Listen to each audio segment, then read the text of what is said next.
You are now listening to Broken Line Podcast, presented by Fish Addictions TV. Ice Strong Titanium Spring Bobber, Eskimo Ice Fishing Gear, 13 Fishing, Striker Ice, Goals Resort of Bemidji, Minnesota, Aaron Eichhorst Photography.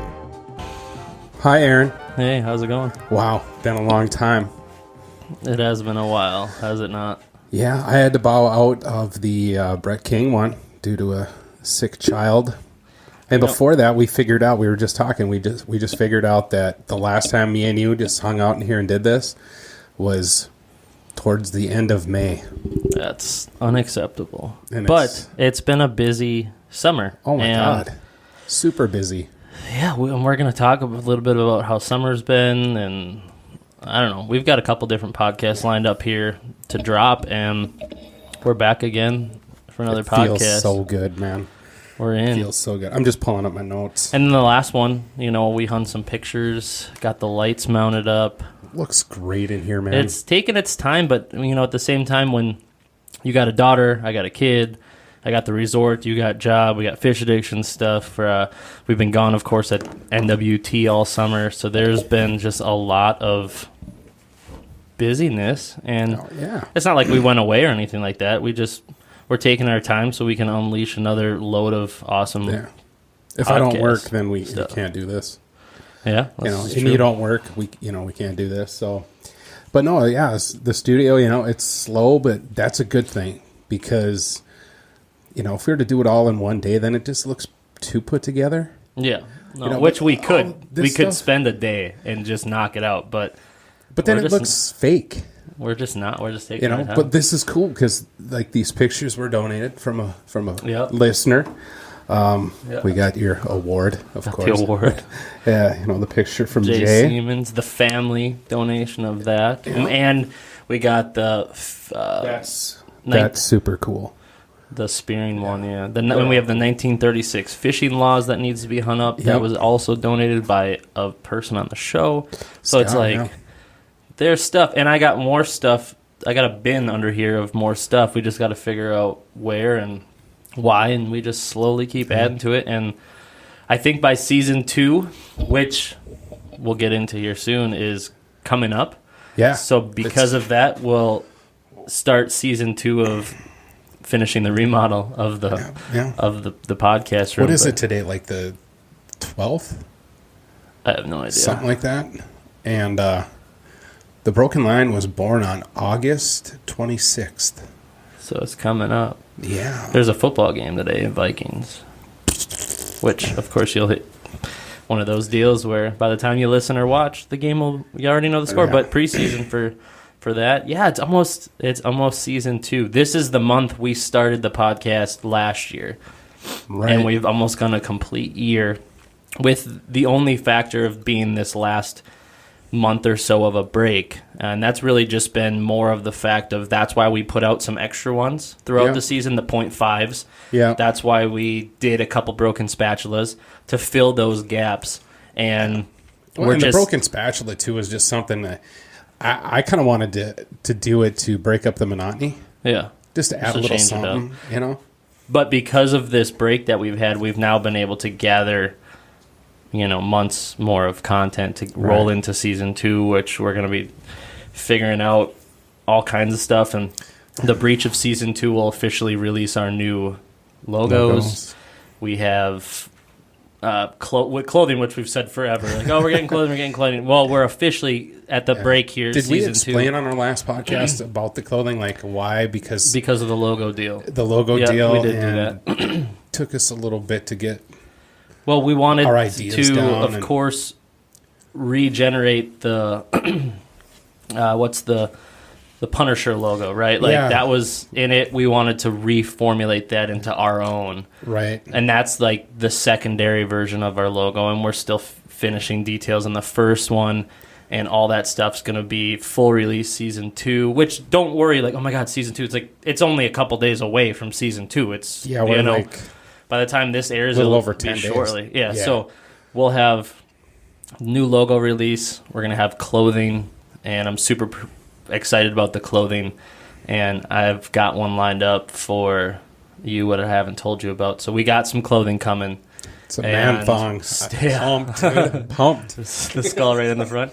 No, we're going to have stickers, we're going to do some hats, and we're going to do some, I think, just stick with some hoodies for now, because we're getting into cold season. Yeah. And hoodies are good anyways. Maybe a small round of some T-shirts. Oh, we can do a small round for sure. Nothing crazy to get started, I mean... And of course, we've talked about the clothing, but with how many people have bugged us, we need clothing. Yeah. We want to rep, and all I can say is, I get it. You want to rep, and you want to wear the stuff, and we appreciate promote it, and that's a lot. Exactly. So now that we're getting into, season 2, new logo, new clothing, and we're gonna finish this up, and there's gonna be tons more content. We took a break, but we had life stuff going on in both departments. I'm getting over a virus right now. Ew. Hand, foot, and mouth. Ugh. Oliver had it. And then I got it. They got to come up with a different name for that, man. It just sounds nasty. That's what it is. I know. It's crazy. That's something that when Ellen was really little, I don't think she ever got it, but it was something that we were very aware of, especially when starting daycares and stuff. Well, it's going around the country like crazy. Yeah. And everyone thinks, or at least I thought, well, hand, foot, and mouth was because the kids stick their hand in their mouth and their feet in their mouth, and it spreads to those 3 areas. Well, I don't stick my feet or my hands in my mouth. If you stick your foot in your mouth, that's something I'd like to see. I got it on all 3 spots. So, horrible disease, very contagious. I've been down and out for 10 some days. Yeah. And then on top of it, I got the resort stuff going on. You had Ellen here, and we're now getting into my favorite season, which is fall. Leading into Christmas and November and Thanksgiving and all that good stuff. Gotta have Halloween before we have Thanksgiving. Halloween. I love Halloween. So obviously, I have a whole leg tattoo devoted to it. Oh yeah. So we got a lot of awesome future stuff here. Now that we're back, we're going strong all the way into season 2, and we're going to continue rocking. We took a little break, but it is what it is. So more fun stuff coming, and that's what I'm excited about. I'm super pumped. It's yeah, I mean, what we've been doing, just life. Like we were talking about earlier, both you and I have started vlogging. Yep, started vlogging. And for real, not just, I'm going to try this for a video or two. Like, I'm putting some serious time into it, and I know you are. I've released for the past 12 weeks. So the time that I haven't been doing the Broken Line, I've got 12 weeks of vlog content. Some are talking, some are just trailer teaser style, and some are a little bit different, and they're just recaps of some of the trips I've gone on, or just fun stuff. Like I just did the Cabela's NWT Devil's Lake just went out, and the week before that, Jeff Reed, one of our bar buddies in a sense, he races in Bemidji, and I followed him and I did that. So. And you're getting into it pretty hardcore. And you're doing a lot of documentation of life, which I like, and that's you going around and documenting what you do just on cool a daily moments. things. Yeah. Yeah. And that's what I was talking with my little brother. He was home from California, and I was talking to him and explaining to him about, what YouTube is to me now and what I'm going to do with it. And in our conversation, I came to the conclusion that, if the channel, I mean, I'd love to work hard enough and get 1 million subscribers. I think it'd be fantastic. But if that never happens, that's cool too, because it's on the internet. It's there forever. Mm-hmm. And that kind of really sunk in. Like, all I have of me when I was a little kid is Polaroids. Yeah. I don't have any video footage of me. It's crazy how the world back in the day when, like, our parents, right? Yeah. They were getting married, or they do this or do that. Cameras weren't a big thing, especially digital. Obviously, there was none then. Yeah, I do have some 8mm film of me when I was a little kid, but that was a really big deal.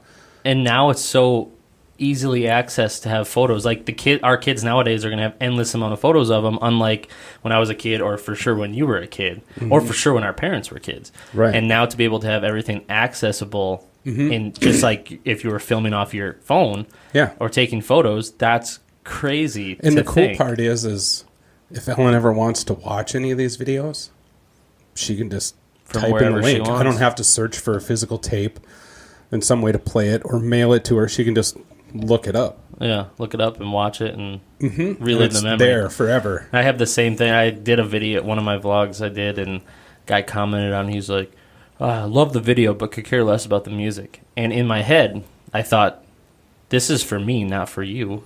I didn't Right. put this vlog out. Some of my vlogs have very little views. Some of them have a couple thousand. I don't care. I'm not getting paid for this. This is just me reliving my memories so I can rewatch how that trip. Oh, I went to Manitoba. I went for Big Lakers with Fish Addictions TV. Let's take a look and relive that memory. Oh, here's a 3-minute video Right. of like a recap. That's awesome. I can look Right. back on that. This isn't for. I'm not doing the vlogs for people. I'm doing it for myself, but I'm doing it while allowing other people to be entertained or Exactly. not entertained by the video. You can like it or you don't have to Right. like it. And- But it's my thing. You know, I've been watching a lot of Peter McKinnon, Yeah. Casey Neistat, Yeah. Chris Ramsey. Yeah. And I think it was Peter McKinnon was talking about vlogging, and you know, one of his tips was don't let comments derive you from your direction. Mm-hmm. You know, don't start making videos for people. Make them for what you want. Your creative path. Never stray from your creative path. And that comes down to And I thought that was really, really cool. And that's that what I've comes been down doing. to a lot of things too, even with photographers. It's like although you're taking pictures for maybe clients or for people and stuff like that, but as you enjoy your videography and photography, to me, I enjoy it because I like to do it, and it's an enjoyment of a hobby that I also make my profession out of. Mm-hmm. But if there's a line that gets crossed, then eventually I won't be happy with my hobby, Right. and then I won't have fun anymore. So with doing vlogs or photo shoots and stuff like that, you have to do some of those photo shoots and vlogs that aren't for clients or for other people and do them for yourself and make you happy with however that may Right. be. And I do my vlogs for myself, and I just put them out there for other people to see, and that Yeah. hit or miss if they like it or not. That is what it is. I have a lot of positive traffic. The only negative really has been that one comment, but it is what it is. And I kind of reach out to the people that are looking to get, and we've talked about this on other podcasts, about looking to start their own YouTube channel, social media, which we're going to do a big podcast on soon coming up. I really want to get in depth with for social sure. media, photography, videography, and apps. And, you know, we've touched on apps and stuff, but really break it down with the apps you're using. Yeah. You're doing all your vlogs editing on An iPad. with a program that you've learned over weeks and weeks, and you're still learning today. And you Yeah. film all your stuff off of GoPros. Perfect for the person that wants to start out and do Yeah. it, meaning you're living proof that even whether it's your video's good or bad, or if you enjoy it, which is what we want to hit, you enjoying it, anyone can do it. Right. Because you brandly new started up in the last couple months, and you're like, I'm just going to do it. And you started hitting a run. You grabbed your GoPros. You Yep. bought a GoPro. You had your iPad Yep. ready. You bought the app. You started to learn it. You watched YouTube videos. Oh my God! Learn. Hours of watching tutorials on it, and I'm already to the point where I've got a couple things in my Amazon cart where the GoPro is going to be secondary. Like I'm looking at a series vlogging camera. Now, nothing too crazy, but more of your higher end point and shoots that are going to be around, $1,200 to $1,400. Then you can add secondary Yeah. cameras because you have a GoPro, so you can add second Right. angles. Right. I And- recommend to everyone who's going to start, check out your channel, which is Minnesota you. Chomp. Yeah, Minnesota Chomp. It's an idea from a long time ago that's been dug up from its grave and brought back to life. That's what I Exactly. like to hear. Like for me, my vlog page, I've had Aaron Eichhorst Photography YouTube channel for, I don't know if you looked on it, it might say 5-6 years. Mm-hmm. And then you look at it and you're like, wow, he just uploaded his first video to it. It's like, yeah, I brought back my YouTube channel that I never used. Yeah. I'm always on clients' YouTubes, personal things. Was that yours? Yeah, that was mine. Oh, we got an extra GoPro in here. Personal personal. I forgot what I was saying. You dug up your... Oh, I dug up my old YouTube channel. So I used to have like Lawn Chair Productions, Morning Storm Outdoors, the Fish Addictions one, client pages. I use like my Vimeo once in a while, and if I used them, they would just be uploaded videos privately that then I would send to clients, or I'd use Dropbox, etc. So all my work is essentially on other people's channels. So, you know, for someone that's been doing it for 10 years and like all of a sudden you're like, crap, I got 0 subscribers. I'm putting my first video up. Let's do this. Right. And it's almost, you have a bad rep right away because you're like, you've been doing this for 10 years and you have 2,000 followers or 1,000 followers and 5 videos. Well, I have 12 now, 12 vlogs. Yeah. And it's like, yeah, because all my stuff is outspread everywhere. So if you're, you know, looking back for someone to look up yours Minnesota Chomp, mine's Aaron Eichhorst Photography on YouTube. And for someone who looks like they want to get into it and just take the leap, which you did. And I'm still trying to find my style. That was the other important thing I've learned in watching these professionals that do this stuff is it takes time to find your style. Like you've defined your style. Your style is what we see on Fish Addictions. Your vlogs are very similar. Yep. The content's different, but that's your style. And that boils down to photography. You want to get into photography, you might mimic some techniques, but if you're a creative person and you're forging ahead, you're going to want to find your own style. And it just takes time. Yeah. You know, so. And what I was saying before with people directly looking at your page as a starting point is because it's brand new, fresh. You're a beginner vlogger. Yep. If people ask, what's a vlog? Well, you know what a blog is. A blog is like a story written down. The vlog is the video style of it. So a vlogger, you're brand new at it. You're fresh out the gate. You've just started a couple months ago. You've got some basic gear to do it. Yep. You just started your channel. You're still finding your ways and what you're liking. You're still learning editing stuff, which, of course, I am too. Yeah. And you would be a perfect person for people to watch and be like, yep, I feel like I can do that. Yeah, for sure. And I think you should do a vlog where you kind of talk about your start to finish of where you've gone so far when it comes down to like what GoPros you've bought, if you have wireless mics or not, do you have any lights, do you, you know, what's your style, you know what I'm saying? Like people might want to know that because if they're beginner vloggers. I want to do something like that. Right now I have 75 subscribers, which isn't bad. But you just fully released like a month ago? Like you just fully made your channel live for everyone. Not even a month and a half ago, somewhere. Yeah, something like that. Not too long ago. Now that I think about it, yeah. So you were you were building up to the release. You were uploading some videos, but on private, and eventually you full released your YouTube channel. And, so you would have was content. Kind of for me, that was kind of like a nerve-wracking step, you know, because you're putting yourself out there, and we all know the internet could be an extremely brutal place. Yeah. You know, but before I released it, I started thinking about it, and with all the art classes I've had, and model making classes, and engineering classes, and all that stuff, you know, you get thick-skinned. You know, where that kind of stuff is like, well, if you don't like it, you don't like it. Like I've said before, you know, if I were to travel to France and go to the Louvre, me personally, I don't like Starry Night by Van Gogh. I think it's a terrible, childish painting. It's garbage. Even if I stood in front of the real thing, I'd be like, it's garbage. I got to move on. You know, it's just not my thing. Yeah. You know, some people find it super inspiring. Good for them. But I'm not going to like tell you you're wrong.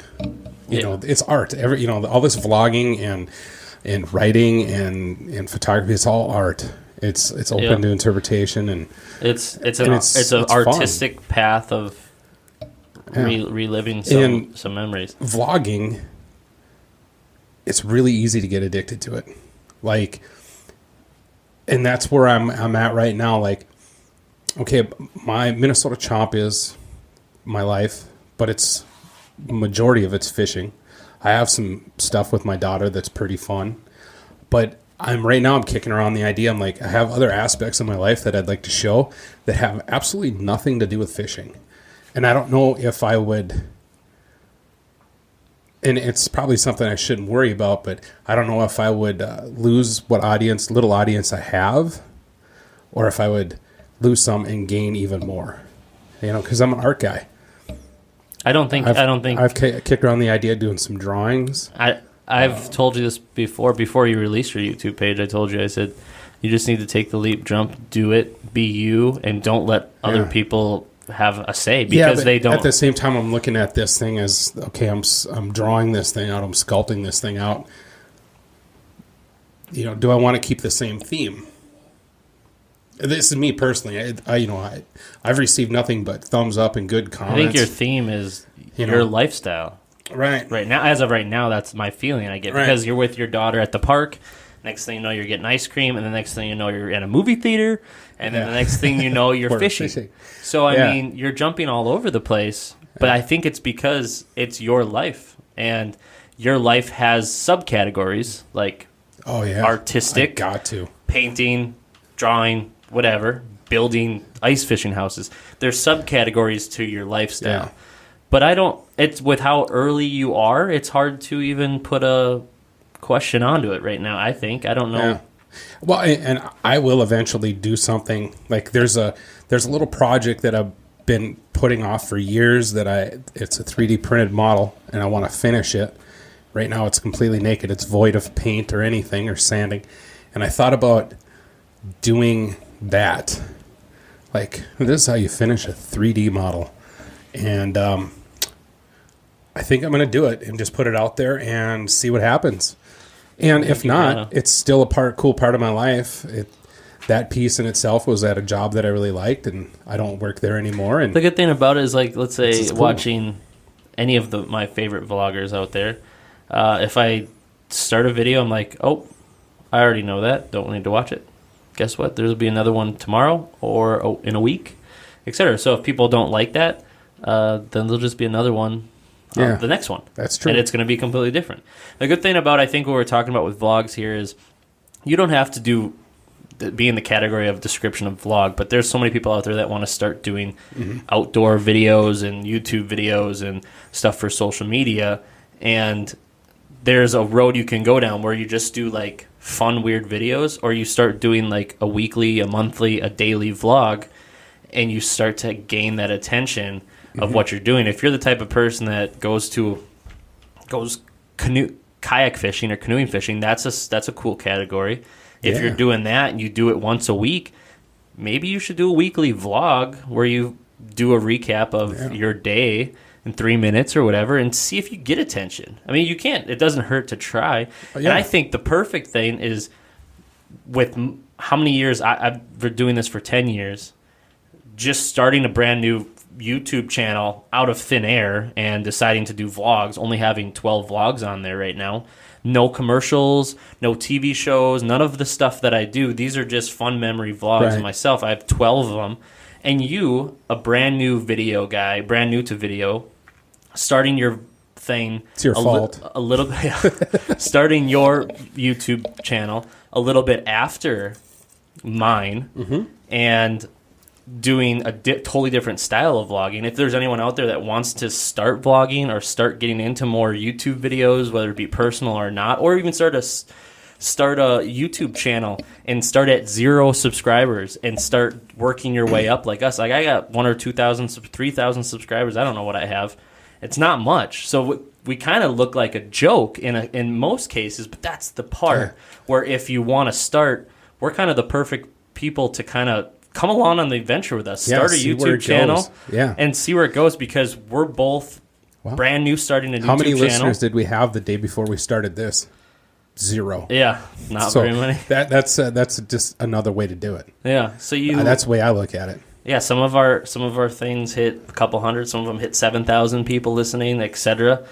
And it's just because you take a chance and do it. So if you wanted to start a YouTube channel, with how much experience I have, you can look at my YouTube channel, you can see my videos, like them or not, but you can see, wow, he's starting from the bottom, and he's going to try and work his way up. Yeah. And I know that most of mine are set in the world of the outdoors, because that's what I do. Well, yeah, But I know that category is not huge in the market of YouTube subscribers. So I'm not expecting to hit 100,000 YouTube subscribers.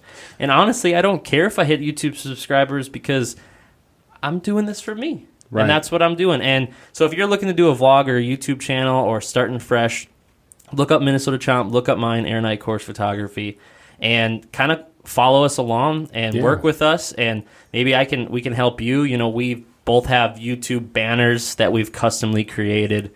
You know, I started with 0 subscribers, you started with 0 subscribers, and we're both working our way up. How do we push our videos? Do we post them just on Facebook? Do we post them on other websites? Do we post them on personal websites? All these questions people have questions on. And how long do you have a video? How long should a vlog be? You know, 7 minutes, 15 minutes, 3 minutes? Yeah, these are my latest one. I was a little nervous because it's like 13 minutes. But at the same time, that's fine. Yeah, you got like matter. Peter with his show. He does like 2 Minute Tuesdays. Yeah, they're never 2 minutes. And they're never the 2 best minutes. part. Yeah, he's like, start the clock on 2 minutes, and then it's like 14 minutes later. Yeah, you know. But that's personally, I only watch a style of vlogs. When I think of vlogs, friend-wise, who does vlogs, Jay Siemens, which we've had. Jay's awesome. We've had him on our show before. He does vlogs. I personally enjoy his vlogs. They're set in the outdoor industry. They go along with him on some commercials, some random things, some weddings, etc. Then you bump over to Sam Moore, who has started his more media. He's the same exact thing. He does vlogs. Now, sometimes they don't do one every week. Sometimes they don't, it skips around. But when a new video comes up, to me, I enjoy it because I'm like, in most cases, I'm sitting there like, who the hell cares what Jay's doing today? It's like Facebook, right? Oh, I'm at Burger King.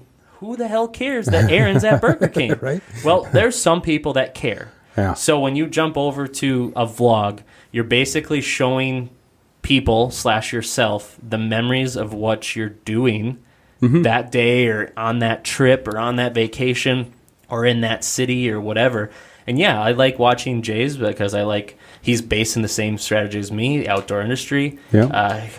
I enjoy him. I look up to him. I look up to Sam and vice versa. And all I can say is, I know this is kind of long on the vlog thing, but we're both starting a vlog and it's fun and we're just going to see where it goes. And if anyone has any questions, hit us up. I'm pretty good about replying back. It would be different if we were... except on Facebook. I still don't have Facebook on my phone. I mean, it'd be different if we were at 100,000 fans on YouTube with a huge subscriber base to our vlogs, but we don't. And I think that's the best part, is that we're starting from the bottom. Yeah. And we can share our experiences of it and our platform ideas of it. And, it'd be different. I don't want people to be like, well, if you had 100,000, then I would care. Well, that's not the thing. Like we're both starting a vlog and we both have two different styles, and I think the main part of why I want to talk about it is because I want to see more people jump the gun like you did and jump into your shoes and say, hey, I have a GoPro, I want to do it. And who cares if you get a bunch of views? That's no need to let that YouTube channel die. Right. I only got 200 views. Don't let it die. Keep it going, keep the content going, and see where it goes. And if anything, all that video footage is there for you to look back on 30 years from now, or when your kids are looking, hey, Daddy, what'd you do? Look at Daddy back in the day. Can you believe the cars didn't fly then? You know what I'm saying? Look at this vlog, Right. Can you believe they're at 65K, on... Documenting history. Yeah. That's... They're going to be like, damn, that's terrible quality back in 4K, 1080. Yeah, but it's one of those fun things that I think it'd be cool to see what other people do. So that is one of what we've been doing this summer, from vlogs to work to kids to just busy schedules. But my daughter is starting kindergarten on Monday. You know what I'm upset about? Tearing me up, but I'm upset about the fact that when I went to school, I felt like we had 3 months of summer vacation. Nowadays, some classes are finishing June 20th, June 25th. Okay, June's done. June used to be the first month of summer. I remember being let out of school like June 4th or 6th. Yeah. And I didn't have to go back to school which was always done, but they don't do that. Well, they do that now. They actually start earlier, but we started the week before Labor Day. So it'd be like the end of August or first part of September. The first week of September is what I remember. Yeah. And then now you got kids starting middle of August. It's like, so you have a month and a half to possibly at the low end of 2 months of summer vacation. Where did it go? And then on top of it, you got people that do, of course, summer school, which is great. I'm not bashing that, but I'm going to bash school sports in the summer because I think that's a load of crap. Being that the fact that you take these kids, which are pretty young, and you try to put them through all these different camps and all these summer leagues and all this stuff, which is benefiting the kid in the outdoors, meaning they're moving, they're exercising. But to me, I will let you know that I won't do that to Oliver. He's got school sports. He doesn't need full engagement summer sports. Unless he wants to. When he gets to that age where he's like, that's what I want to do, Dad. I want to go to hockey camp. It's one of those things where I want, which I did hockey camp too when I was a kid. So, I mean, I get that. But I want to be able to have that vacation time with my kid. Now, of course, with the resort, it's reverse. Usually we go winter instead of summer. But I used to go camping with my family all the time. Yeah. And when you stop doing that, next thing you know, the kid is going to be college age and he's gone. So if you want to relive those memories, don't back out on those family vacations, camping, resorting, whatever you're doing. You know, to me, I loved sitting around the campfire. We had the pop-up camper, sitting around a campfire. We had the same thing, doing the whole works. We had our dog with. You know, you got a little bit of a lifestyle, but you're out in the woods, and then next thing you know, that's gone. Now I don't take really family vacations, and it hurts me because I spend time with my family all the time because we work at the same place. Right. But damn, I would love to be able to take the time to go to my own resort even, but knowing that, I have to work. But just going out and camping and having a campfire, and you wake up when you wake up, you go to bed when you go to bed, right. You shower in the freaking campground public shower, or if you have one in your thing. Go swim I'm in the not lake, a tenter. Yeah. I will say that. I don't like the tent style. I like the fan when I sleep, you know. So I'm not, and I've done plenty of tenting at music festivals and all kinds of stuff. I just am not a tenter.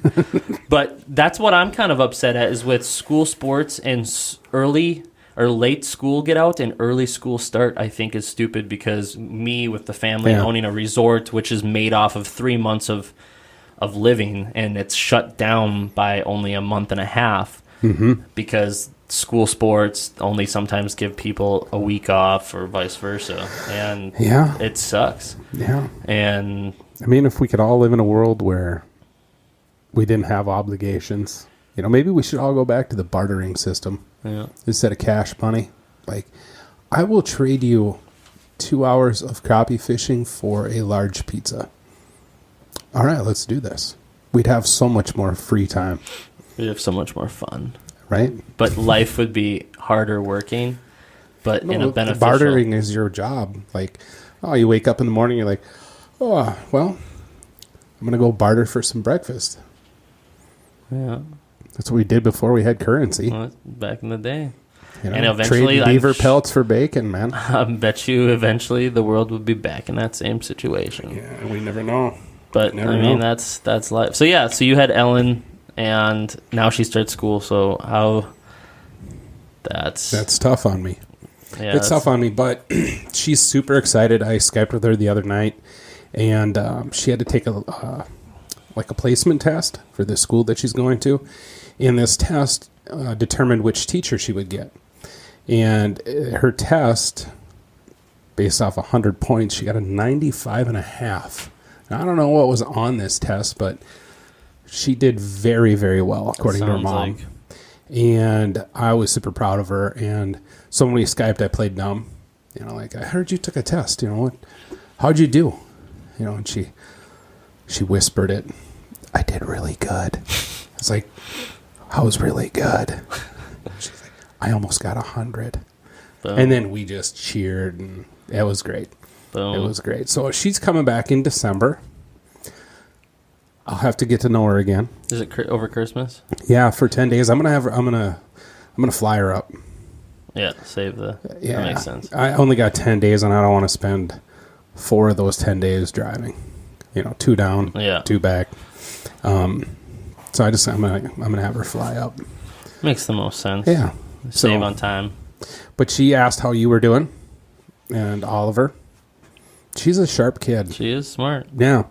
And she asked me how fishing was, and I said, well, I'm slowly getting back out there, So she's like, well, I want to see videos, and then I plugged my YouTube channel. YouTube Minnesota Chomp. Yeah. So I said, that's good because if she's not even in the same state as you, right? So no. You do these videos, she can every week or whenever you release them, she can be like watching a home video of dad doing something. And then how cool is that? Exactly. But yeah, I'm looking forward to I'm looking forward to fall. Oh, I'm super excited for fall. Especially on a day like today. Today's 95 degrees out and not a lick of wind. Minnesota. It feels like I'm living in a plastic bag. It's terrible. It is bad. Like I was going to go fishing with Templin. We were just going to go out on Bemidji and look for some giant walleyes. I went to the shop and I was like, dude, it's super gross out there. He's like, yeah, I'm not moving till like 7.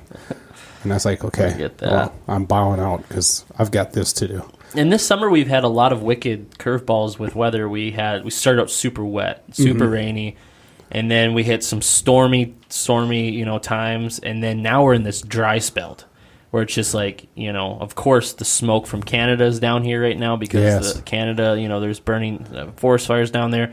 So that layer of smoke is kind of blocking some of that 95-degree heat, but it's been a wet, stormy, and dry summer. And I wonder how... You know, the other thing I noticed, and this might have a play on some fishing that I'm kind of keeping track of, is every night has been really cool.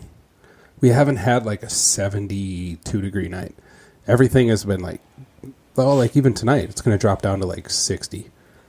From 95 to 60. I'd like to hear how people's fishing's been this summer with the roller coaster of weather. And I'll tell you, I know the muskie guys are struggling a little bit. Here at the resort, personally, walleye started out a bit slower, but the ones you were getting were good-sized walleyes. And you could still get them. They just weren't as fast-paced as what they could be.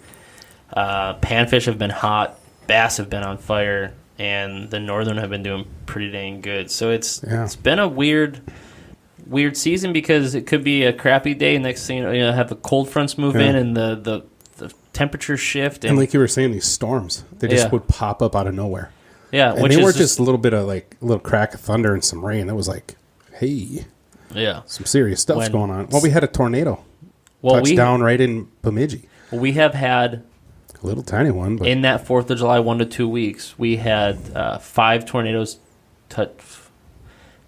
to 5 tornadoes touch down within 30 miles of here. Yeah. Bemidji, and then there was Ponema and Red Bee up there. They were having them up there, and it's like, one day you're sitting there thinking, okay, the weather's stabilizing, it's going to be good. Boom. Next thing you know, you have a random storm that pops up and just alters and changes the whole game. You got people going, okay, well, what's next on the fishing? Like, you're like, well, we don't know what the fish are thinking, but I don't think they're liking Tornado City over here in Bemidji, Minnesota. Yeah. But I don't know. I'd like to kind of take a tally of how people's summer's been. I've obviously been seeing fish photos. I've obviously been hearing stories, but that's something that I'm kind of interested in. The theme that I'm seeing, it's been a really good summer for pan fishing. Yep. Quality panfish. Some giants out there, but a lot of nice bluegills and crappies. It just seems like a lot of people are really targeting those, or it's just something that I'm keying in on. I'm not sure, but it does seem to be like a panfish summer. Our panfish have been doing pretty dang good, so I would agree all the way on 100% on that. And it's getting into this fall structure, I'm excited to see what the fall brings. Is it going to be early winter crashing down on us? Is it going to stay this gross and hot? Are we going to get some more rain coming in? I have no idea. I've always been funny with it, with the weather. I try to look ahead, but I don't put 100% faith into it. I joke around and I say, well, if I want to know what the weather is, I'll just look outside. You Yeah. know, I do pay attention to storm cells, but other than that, I try not to let it to deter me from anything that I want to do. But yeah, it would be interesting, man. So if, you know, when you're listening to this, if you have an assessment of how well your season's been going, you know, due to the weather, and like, has it been a really great time for like all summer? Has it been really great for bass or bluegills or walleyes? I mean, really, what's, you know, what have you noticed? That'd be cool. Message us. Send us a message on Facebook. Personally, for our weather, it's been a complete roller coaster, and I'm still seeing good baskets come in. It's just been, well, I mean, obviously fishing's been good. I'm not going to say that fishing hasn't been good here. It's been good and great in most cases because panfish have been hot, bass have been hot, etc. But I just want to know what other people, because obviously weather changes everywhere. So, you know, weather for us, you know, is it affecting or not? You know, I know Matt Brewer, Jason Rylander, North Country Guide Service, they've been catching baskets with all their guides, right? You got jump over to First City Guide Service, Chaz. He's been doing the same thing. They've both been here at the resort. They've both taken people out, and they've both come back with baskets of fish. So I would say fishing's been doing great, but I'm just curious to see kind of what other people's take on For sure. on it. And you have what's this fisherman unknowingly taking a turn toward PETA behavior? Oh, yeah. Okay. Because I haven't heard anything from PETA in quite some time. Well, it's PETA-ish behavior. So one night I'm scrolling through Facebook. You know, I'm only on Facebook like right before I go to bed, and I see this picture of this kid, or I can't remember if it was a kid or a grown adult, but they're holding a tremendously large bluegill, and going to get it mounted. I think we've talked about something very similar. But this was a northern pike, and the same thing happened. All of a sudden, out of the woodwork come, I haven't seen this story. Fishery biologist experts, quote unquote, and just start, berating this post with all these not so friendly comments, criticism, opinion. So it's basically just like that northern story we talked about very similar, on social media. And it's still happening, and the kid wanted to get it mounted. And they're like, "Oh, you killed the that's a prime breeder and this and that," and like, there was a couple people. I'm not going to name any names, but I clicked on them, and they're a welder. Oh, you're a welder. You're looking at a picture. You don't know how old that fish is. You don't know anything about that fish other than what you see. But the way that it's going down, it's almost like PETA. You put a picture up of a giraffe you shot legally. Here comes the army of telling you how evil and bad you are. Why is that happening in our fishing community? My favorite picture is the one of who's the Steven Spielberg, whatever, with the dinosaurs. The dinosaur that he's sitting by, which is a complete fake one for the movie, and people are like, "How could they kill that animal?" It's such a beautiful creature. Like, oh my god! Yeah, and that's the difference between a photo or video or etc. Is I can alter some photos, and right. But this wasn't an altered photo, but just why are people? And it's happening. And the other thing was just the other day, our friend Andy, he had just put up a general comment, and it was on the same thing that we're talking about now. Why do we have to criticize every fish picture that we see? Why can't fellow fishermen just support each other and say, "Hey, that's a nice catch," instead of like, "Hold it out further. Why'd you kill that? Why didn't you release it? Why did you keep it?" We've kind of talked about this in another podcast. And it's about still happening, and it's not that I'm going to be the sole person to stop that, but it kind of irritates me. That's another reason why I'm not on Facebook. It's the negativity that comes down. Everybody's an expert. I'm not an expert. Yeah. I have my opinions. You know what? I'm going to tell everybody right here, right now. I catch a 12-inch bluegill. It's dead. It's dead. I'm putting it in my live well, and it's going right down to Jimmy Lawrence. for him to cast a mold. I want a mold of that fish that I caught. Or I might even have him skin mount it. I still like skin mounts. Yeah, I killed it. It's 12-inch bluegill.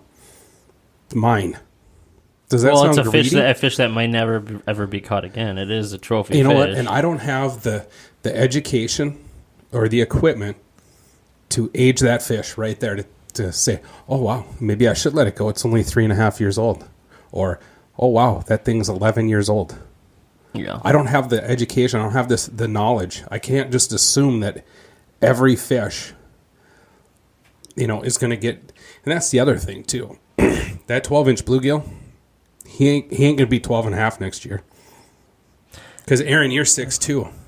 They In October, are you going to be 6'2" and a quarter? I'll tell you what. I go to the chiropractor every 3 weeks, Doubtful. and one of my feet is always an inch longer until he puts me back. So I'm just talking. I can be 6'2" one day, and I can be 6'1" the A next. year from now, are you going to be 6'4"? No. Nope. You're done. Yep. That's as tall as you're going to get. If anything, you're going to get smaller. Yeah, I'm maxed out. And fish are no different. They die of old age just like us, and they reach maximum size. But I wish like some of us. these commenters, well, for one, would not, but to think about the other stuff that's out there, from the diseases of fertilizing your property on the shoreline that kills thousands of fish, or Lake Winnebago when they had that virus or whatever, where all these dead fish were floating. We have a person that kept one, but what about the other stuff? I reflected on this whole thing for quite a while, and it's just like me with bow fishing. I have this love for rough fish. And rough fish, you can legally bow fish. You filmed bow fishing, you bow fish. And I'll be honest. Which isn't super enjoyable, but I've never done it. And I don't know that I will. I kind of want to, kind of don't. But I'm not ever going to say, wow, man, that's really dumb. I see bow fishing pictures. I'm like, oh, man, that'd be so much fun to catch. But it looks like they had a great time. That's super cool. And I've liked a lot of bow fishing pictures. Yeah, I would have loved to have caught that monster sheep's head. I mean, that thing's a giant. Or that big fat bullhead, or a dogfish, or whatever. That's great. But I'm not going to, that's your thing. It's just like PETA coming at me and saying, dude, fish feel pain, and fish, this and that, I hate that. So I'm not going to be that person. I'm not going to tell you, Aaron, I hate bow fishing and you need to stop. Yeah. And you're going to look at me and say, well, that's too bad, dude. It's not going to happen. Freedom of It's super speech. fun.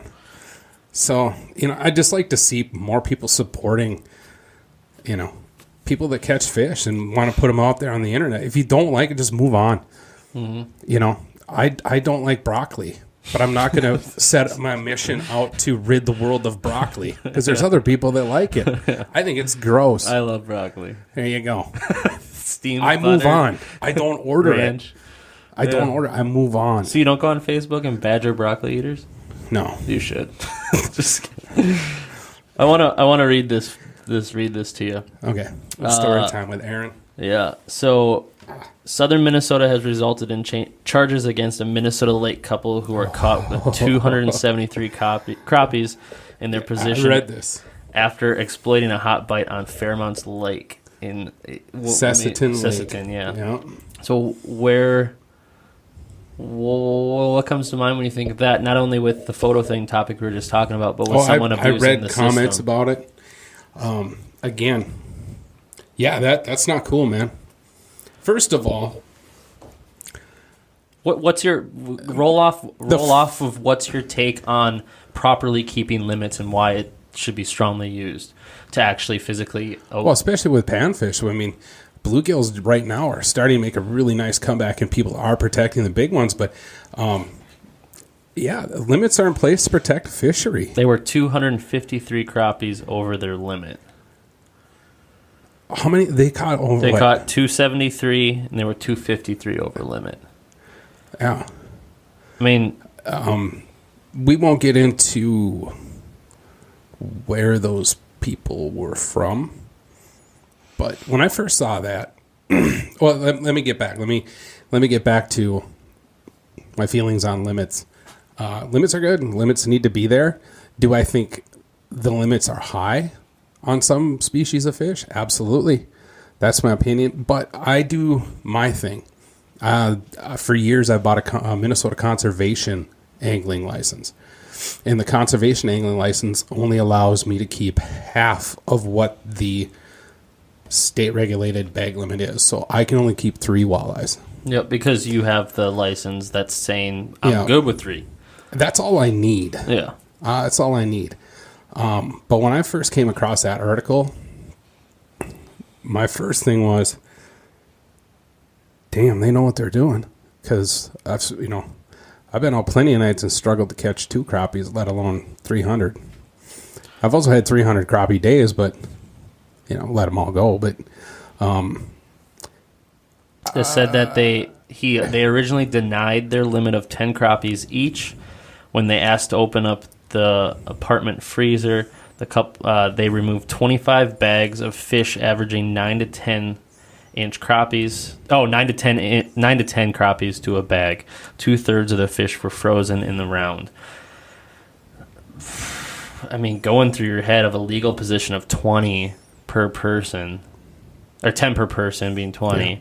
And then thinking of how that, when we talk about like lakes being killed off and overfishing a lake, etc., good that they were caught, in my mind. Absolutely. I mean, they should never be allowed to possess a Minnesota angling license.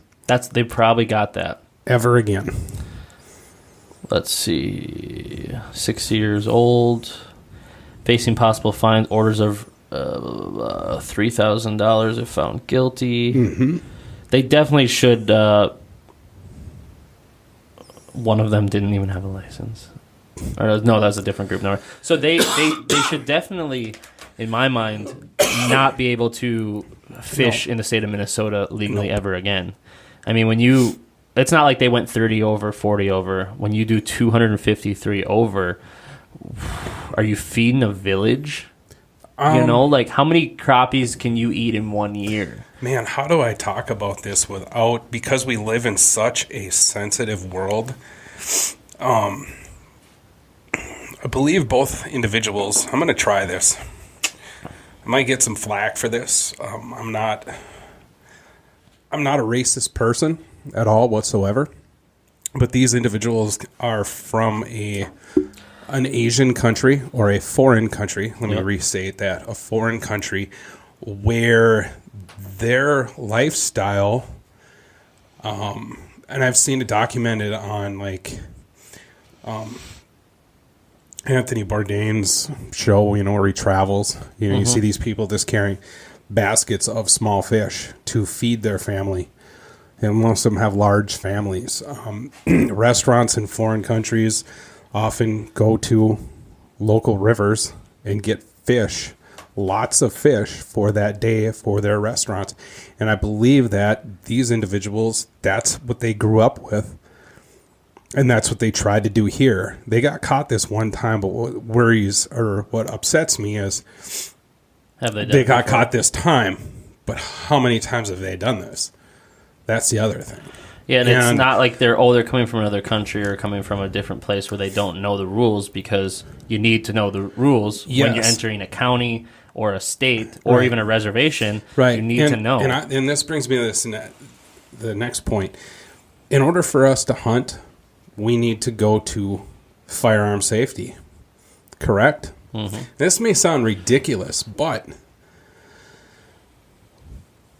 why couldn't we have something like that for when you get your fishing license? If you want a fishing license, go to like a 2-hour class, fish identification. You get quizzed on the regulations, how to read the regulations book, boater safety, all that kind of stuff.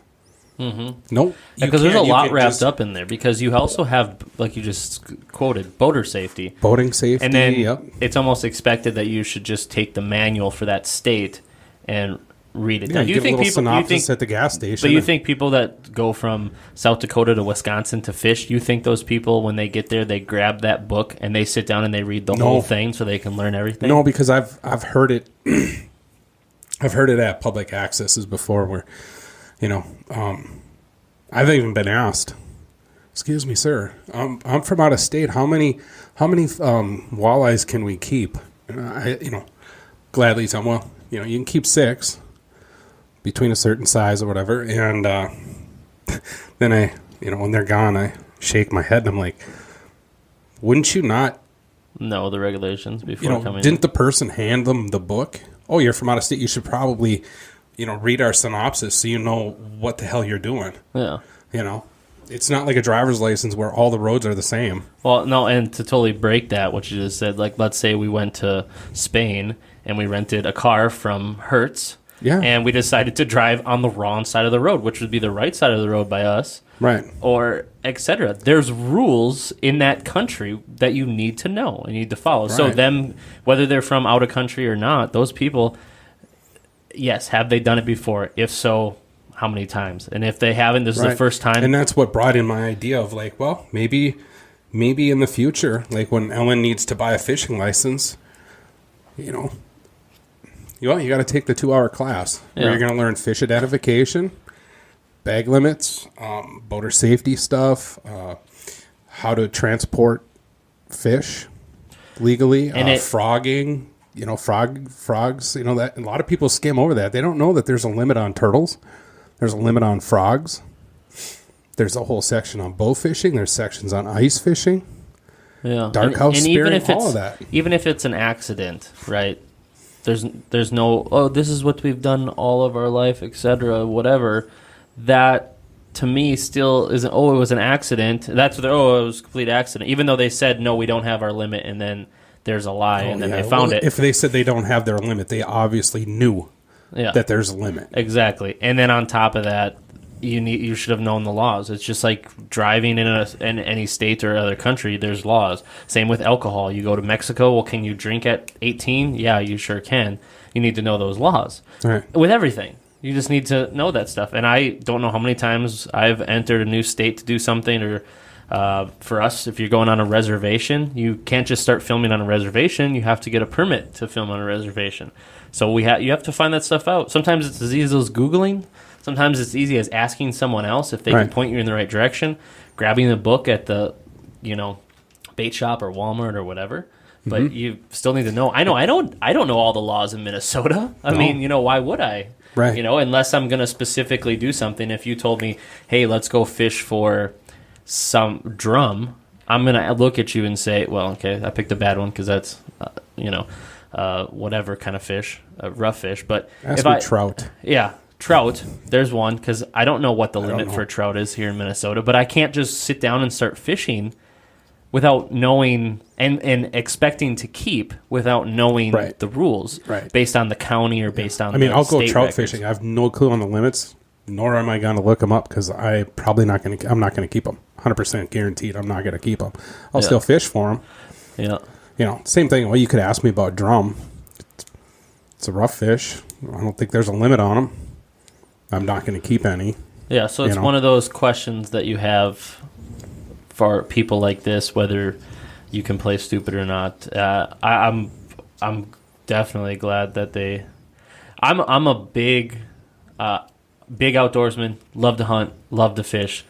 Love to kill that fish. Love to kill that deer or whatever in a spiritual way, to provide for my family, etc. Like when I enjoying the fruits of your labor. Yeah, when I go hunting with my dad and we shoot one, we both for 27 years. Obviously, when I was 1 year old, I didn't. But when I was able to go out and hunt with my dad, before I even could pull a bow back or pull the gun or the trigger, every time you kill one, we would put our hands over it and we would do a little prayer.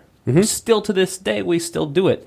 Now, I'm a big non-believer in people that abuse the system, people that go spotting or poaching, people that take. You ever drive four-wheeling or you go grouse hunting or something, and all of a sudden you come across a package or a pile of carcasses, and you're just like, why weren't those hides donated? The hides are still fresh, and it's not even seasoned.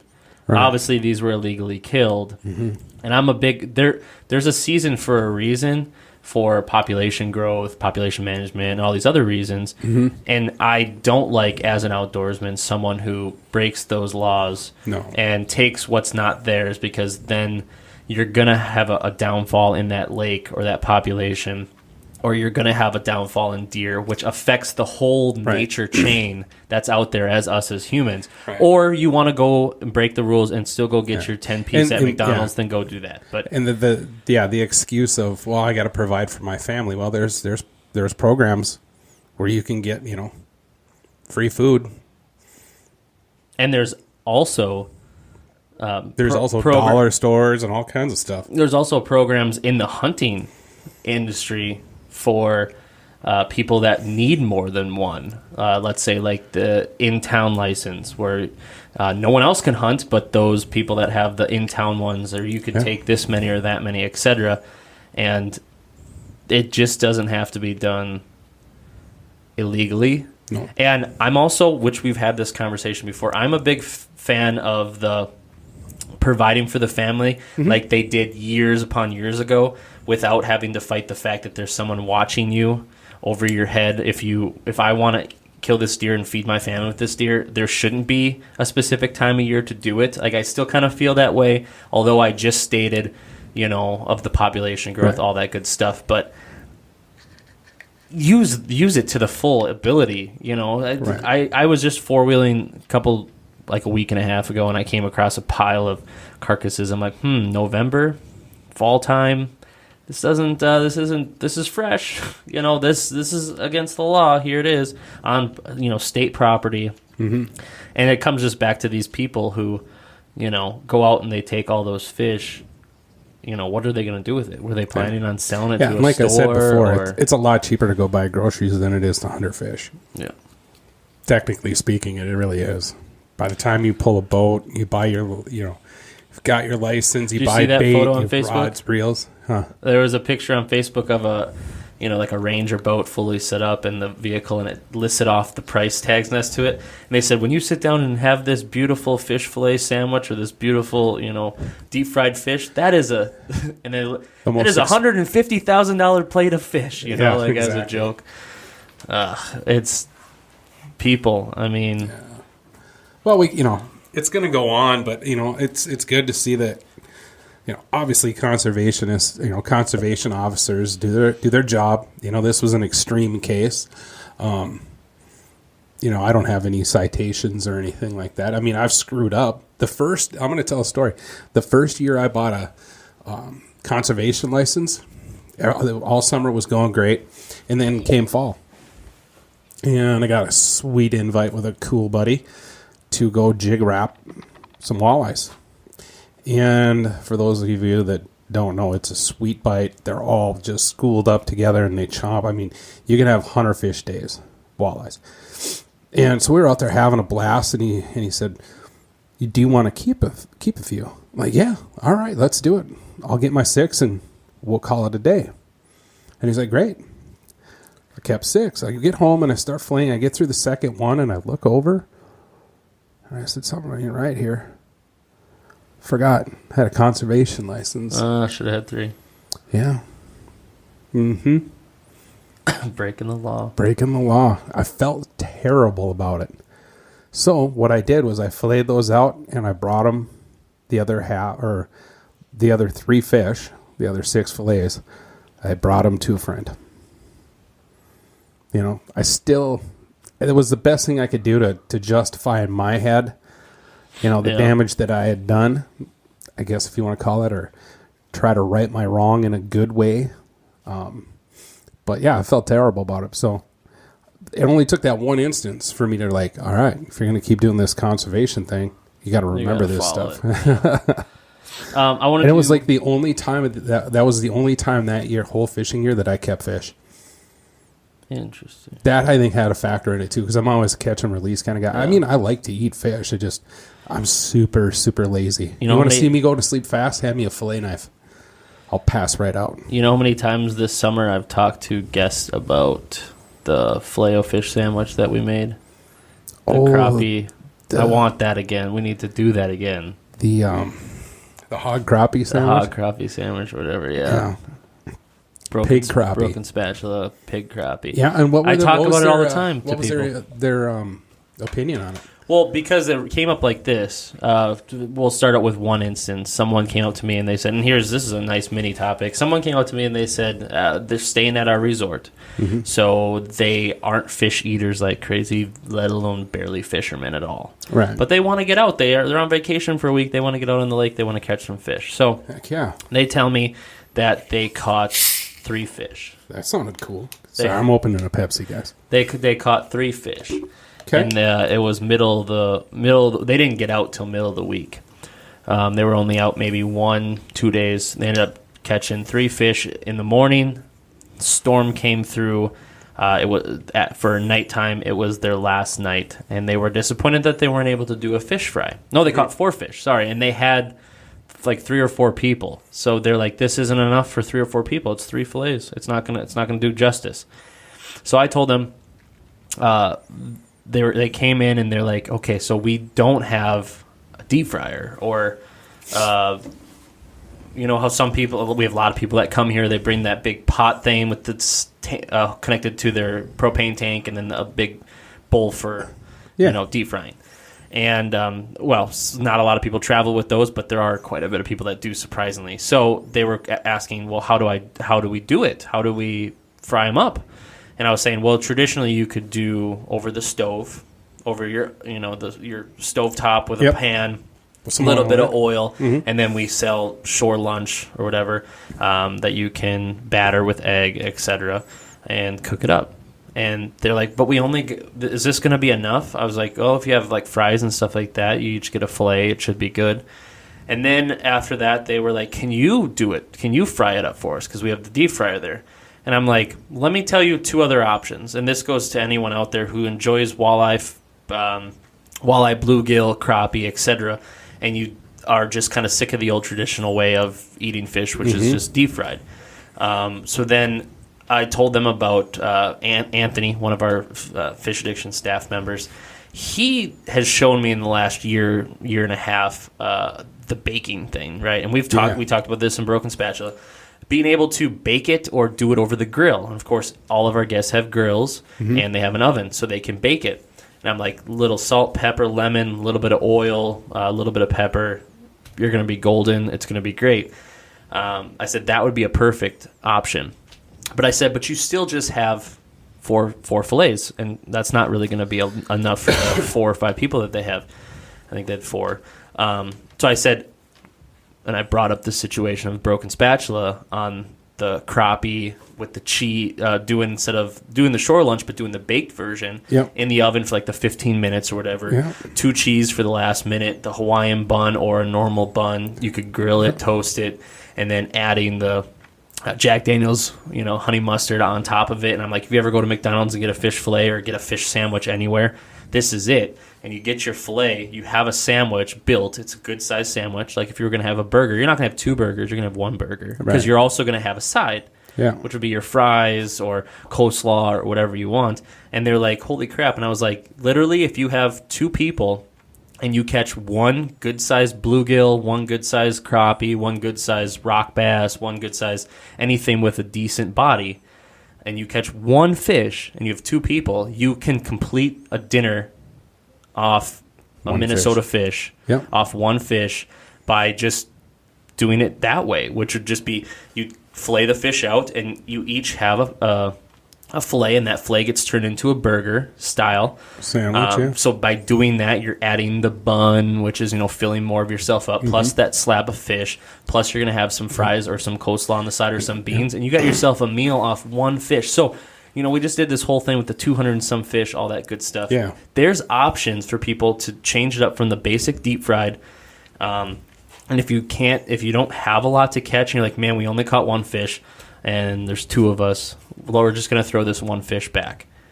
Yeah. I consider, if you're looking to have dinner, and to the resort people who maybe are from Illinois and they're looking to give it a shot because they want to try some fresh northern Minnesota fish, this is a second option. So if you want to watch this video, it's on YouTube, Broken Spatula.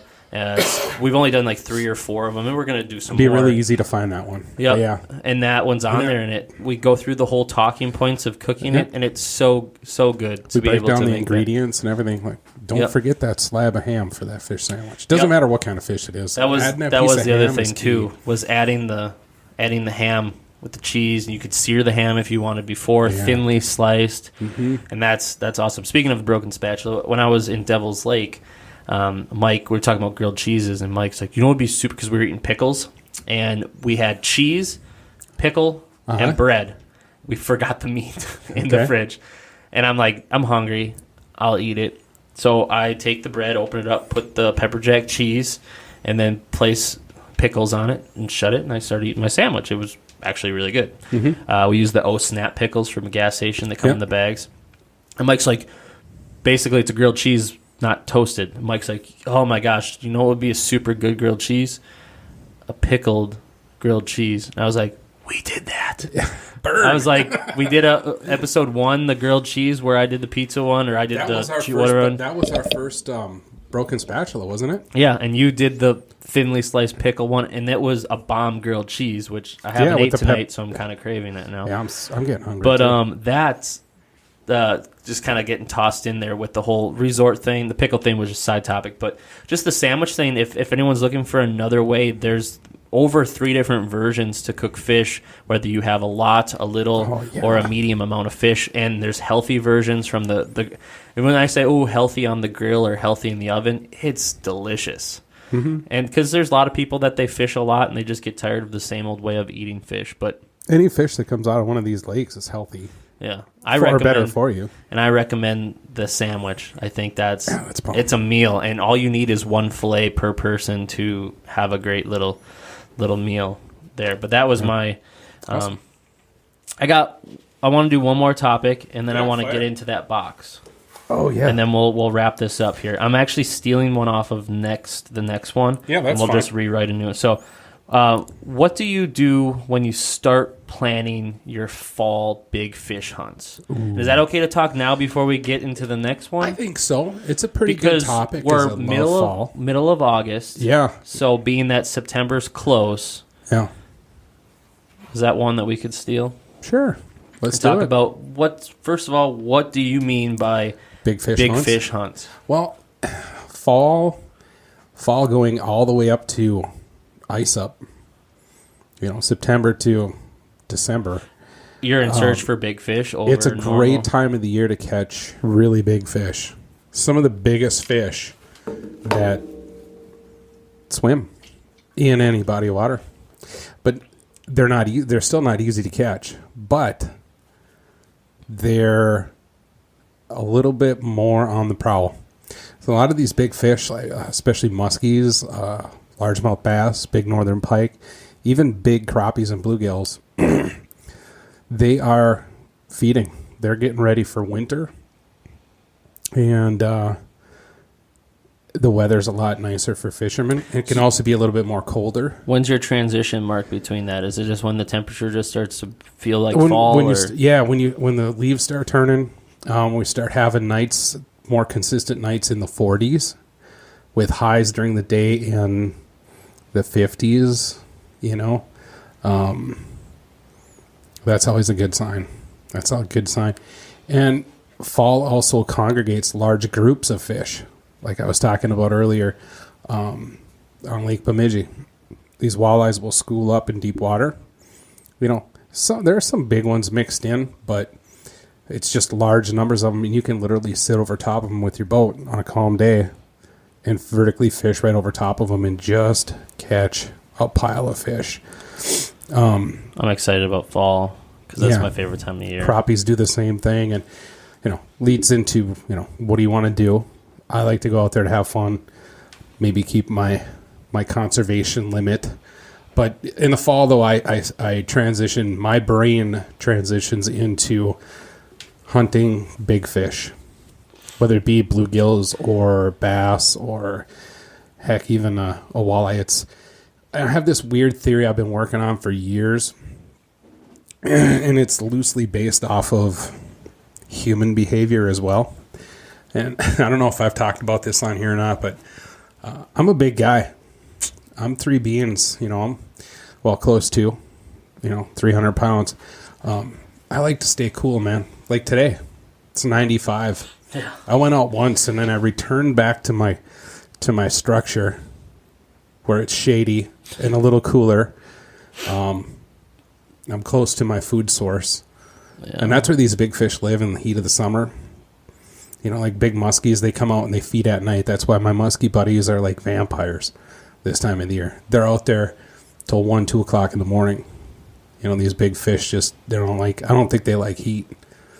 Well, that's why when I'm talking to people about fishing, out there, I was like, well, when you go out, is the sun beating down, no wind, no shade? Because if I was a fish, I wouldn't be in 5 feet at that time. I'd be in 12 to 15 because I'd like to have a little bit more cooler water over some hot 95-degree beatdown. And this and things are changing too. Like Winning is full of zebra mussels, and what zebra mussels do is they filter the water. They consume these microorganisms that insects and minnows and the whole chain relies on these, phytoplankton and that kind of stuff. That's all of a sudden disappearing. It clears up the lake. You start getting really super clear water. Weeds start to die off. Minnows start disappearing. So when that sun is beating down on these lakes, especially ones that have zebra mussels in it, the only way to get cool is to go deep, really deep. Yeah, I would completely agree. I really think it'd be interesting to know. I'd like to talk to somebody that has a lot more knowledge on it, but I have a feeling that, these lakes that have like zebra mussels where the water is clearing up, if that thermocline, where that water, warm water and cold water meet, if that thermocline is slowly over time getting lower and lower in the water column. Because of just the lack of the super clear water, the lack of vegetation, and it'd be interesting. But yeah, going back to fall, I think my number one reason why I love fall fishing so much is it's hoodie weather. I can go out and fish all day in a hoodie. I'm super comfortable. Nice fall breeze on the lake. Nice fall breeze. Perfect. The trees, the colors are changing. And they're just swirling back and forth. It's Second, perfect. I love people. I'm a social person, but boy, I'll tell you what, when school starts, the vacationers are gone. Things settle down a little bit. It's more of a quiet time. Yeah, you won't find... Oops, Scott. Hold on. Oh, I thought maybe... I was like to say, maybe he's going to answer my question about the thermocline, but we're not live. Because he would. He'd jump Scott in. Mockington. Yeah, figured with the... But yeah, there's a lot less commotion on the lake, and that's why I'm not a hunter.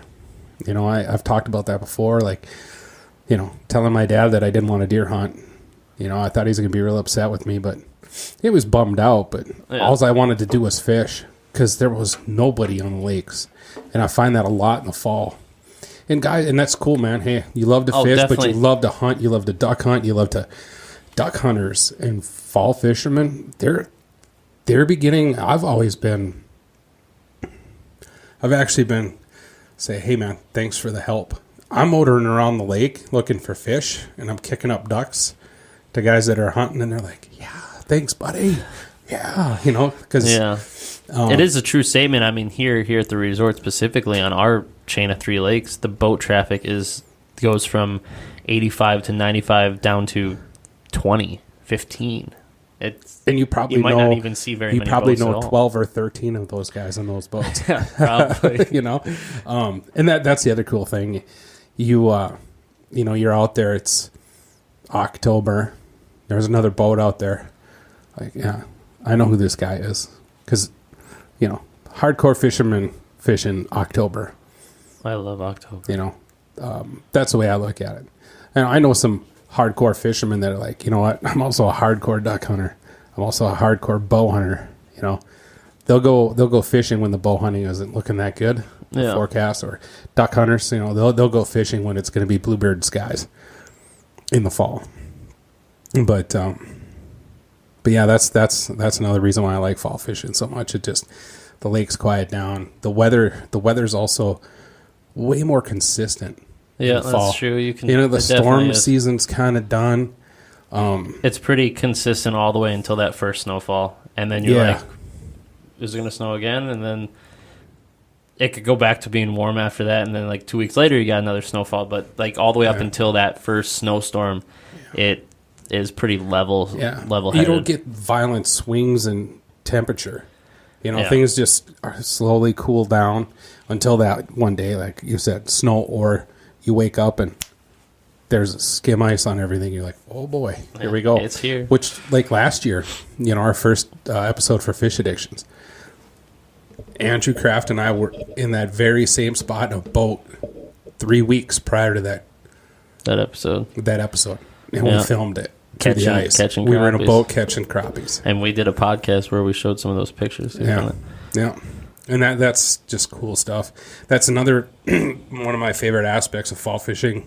I kind of do it all. I wish fall lasted as long, took the place of winter.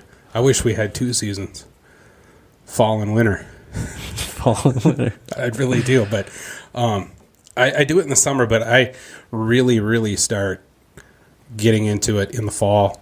And I'm looking for new hole drilling spots, marking them on, GPS units, and like I want to come and try this spot if I can get to it without walking 14 miles to get here.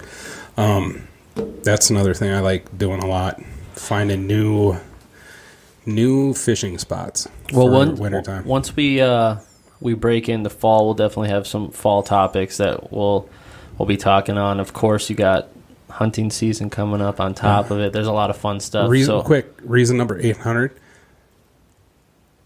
Come on, man. It's the start of ice fishing show season. It's true. Thorne Brothers Portable Modification Show is the first one, and it's like the last weekend in September, middle of September. Yeah, that ain't far away. Nope.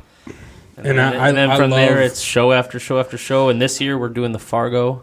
We're doing the Fargo, or is it Fargo Ice Show? Yep, there's going to be a Fargo Ice Show. I've never been to Duluth one. I want to go to that one. It's the same. Fargo and Duluth, I think, are the same week. Are they? Year. Yeah. You're going to want to go to the Fargo one. Yeah, I'll go to the Fargo one. All right. Are we opening this box thing? Or? Yeah, let's do it. Okay. We'll open up that box thing, then we'll say goodbye, and then we'll do another one soon because we are ready to drop some. I have a friend on Instagram that I went to. Oh, I know what it is then. Okay. Oh, did I post the picture? No, but you talked to me about it. Right. A couple weeks ago. And did you look him up? No. Okay. Well, you showed me a picture. Oh, yeah. But now I know what it is. I'm almost 95 to 98% sure. Well, I went to college with this gentleman, and we had a class or two together. Matter of fact, we worked on a project together. He was a different major, but some of our classes overlapped. And found each other on Instagram a while ago, and then one day he posted something really cool, and I was like, Jason, that's really cool, man. I like what you're doing. Your craftsmanship is awesome. Thanks for sharing your passion. That's one of my things that I say.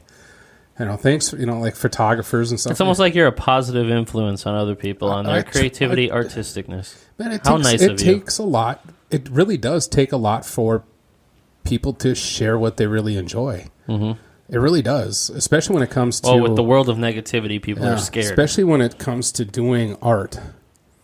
I know a few people that are excellent artists. Like, it's ridiculous. But they don't, no, I don't want anybody to see this stuff. It's like their therapy thing. I get that, too. Yeah. So I always like, hey, man, that's really cool for you to put this out there. And, and he started listening to The Broken Line. And he's messaging me back, he's like, hey, I like what you're doing too, man, and whatnot and so forth. And I said, Jason, if you need a little help, I'd be glad to plug you on The Broken Line, and he said, yeah, that'd be great. And I said, I just want to talk about you. I mean, what you're doing is really cool stuff. And he said, well, I'll send you guys some stuff. I'm like, you don't really have to. But if you want to, yeah, sure. But if you want to. Yeah, not a problem. So I'd like to give some of this stuff away. And so let's just go ahead and open this up. Open up the box. And he is from Evansville, Minnesota. That's exactly what I thought it was. So what we got here, I'm going to describe it for just the listeners. Those of you watching, you're going to see it Right. Well, it's right here. Yeah. We got a handcrafted bottle opener. What's really cool about this is it's wood. I need that in the lounge. Is the design. It's really simple yet functional yet looks really, really cool. It's made with a bolt and a washer, and it's got a magnet. And Jason has a little CNC vertical milling machine. Just a little desktop thing, I think. Of the little videos I've seen, I'd like to talk to Jason more. I used to have a cell phone number, but yeah, I don't even have the same now number. People don't even use cell phones. The back of this one is got a hashtag on there, FishMN. There you go. So this is a full-size one, so I'm going to pass that over to you. I need to get one of these for the Liar's Lounge because it's got magnets. It looks like so it can magnetize right to the cooler. Pull it off, pop a drink open for someone. And here he's got JS built. His name is Jason. I'm going to try not to butcher your last name. Sealing with an S. It's SIELING.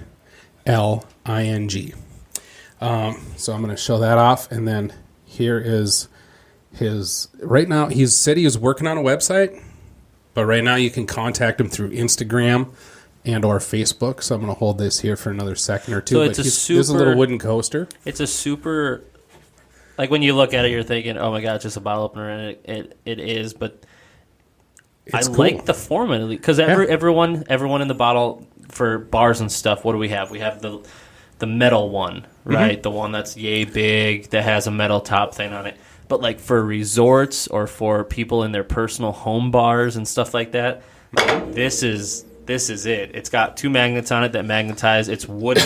It's been sanded down amazingly, and it's a super simple concept. Yeah, you just slip, pop, done. Yep, it's super cool. Here's a little wooden coaster, and he's got this one that fits in your pocket. Same type of design. Or around a key. It looks like you can do like a keychain type feel. Keychain, carabiner. I know a lot of people have carabiners. I have a few of them myself. That's a perfect one to be magnetized to a cooler. It has a magnet on the back. Yeah, so you can put it right on the cooler. All the yo with $400 Yeti coolers. You're going to have to rivet a piece of metal on the side if you want to use this. Yeah, right. I got to give you guys a hard time. So, let me see that one. That one's cool. I want to keep one for myself because I'm going to use some in video. So I have some here here's another little one. And I'd like to give some of these away. Are they the same? Are they the same? Yeah. And I think there is some different etching. JS builds. Sorry for all the weird noise. And then here's the only in Minnesota hashtag. That's the one. This one's got state etched in on it.